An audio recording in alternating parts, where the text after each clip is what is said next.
Thank you, Ms. Earle, for sharing your insights with us and for your inspiring words. May I now ask the members of the Corps Diplomatique and any remaining student ambassadors to now leave the theater to join the student ambassadors for the flag parade.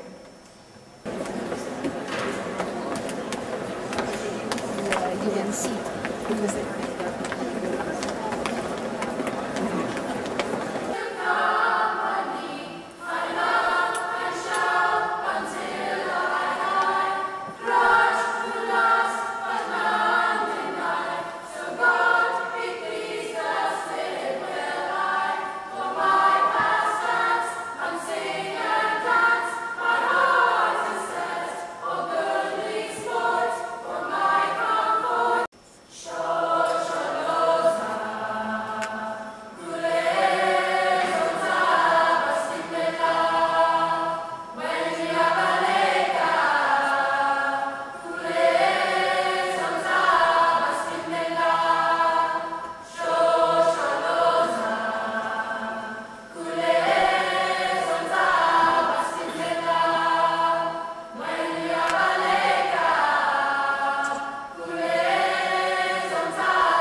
To announce this year's Secretary General, Ms. Leonie Reese. Madam Secretary General, you now have the floor.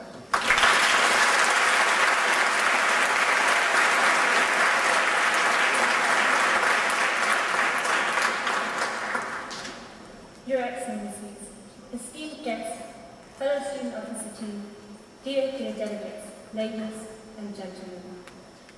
Growing up, we've all gone through a stage commonly referred to as the white phase. A phase in which any explanation and any phenomenon is put to the test with a daring, but why? Trying to make sense of the world around us was a challenge back then, so we relied on the adult world. As I grew older, I found that merely questioning why things were the way that they were was not enough. I had developed my own opinions and quickly came to realize that the answers that had previously seemed satisfying were no longer covering. Even in school, where we have the opportunity to study subjects in more depth, we hardly ever get the opportunity to question what we are taught. I'm sure that you who are present here today have felt the same at one point. Felt that what we are served is sometimes mere pre-digested knowledge, something that can in no way satisfy the hunger of curiosity. I'm excited to say that in the coming week, you will have the chance to step out of those children's shoes and into your heels and formal black attire. It is now your turn to answer the questions of world politics. Your turn to find realistic solutions to the problems that concern not just us, but everyone. I'm confident that you, dear delegates, will, however, go beyond merely answering why this world is facing pressing issues, but that you, dear delegates, will come up with ways of how we can bring about the change that we want to see. So here it is, a great privilege, an opportunity, but also a responsibility, and without a doubt, a challenge to rise to. THIMUN 2012. This year's theme, Seas and Oceans, is one particularly close to heart. Surprisingly, when I spoke to friends and family, the initial response was that it is one with many limitations that really can only be relevant to the environmentalists among us. Evidently, the environmentalists will be very much concerned with the protection, and it will be a priority to them to study the importance of seas and oceans. Yet we should all be wondering why they are of such great importance to our world, and from what or whom they require protection.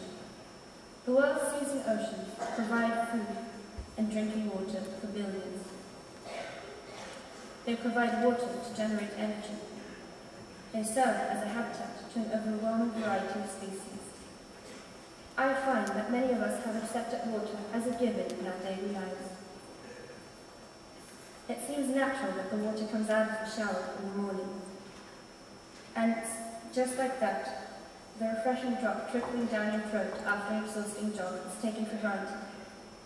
Perceiving water as a privilege and recognizing its importance is something that I hardly see in our society. This is highly alarming and should worry each and every one of us. As previously mentioned, the reasons we should be considering with water use go beyond purely environmental motives. We hear how globalization unites us, all around in the media. It supposedly connects us with even the most faraway places.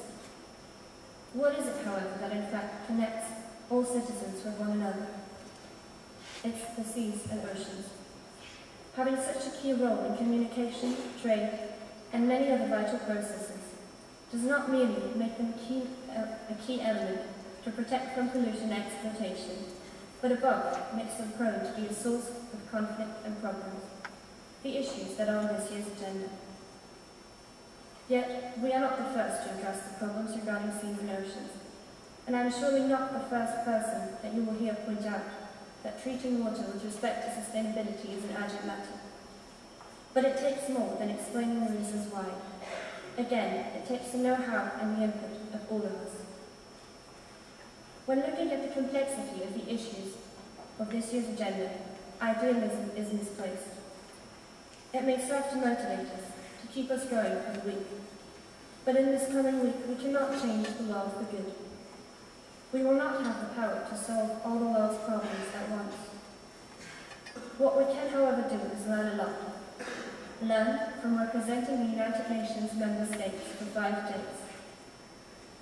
Learn about values such as tolerance and respect for each other, as well as about the United Nations procedures and the wide-ranging influence of its diplomatic approaches and decisions. So although idealism is not what guides us throughout the week, I am certain that you will walk away in a week's time with your minds filled with new ideas which will stick with you far beyond the duration of your unknown careers. Then it is up to you, dear delegates, to go home, to bring those new ideas out there, to deliver food for thought.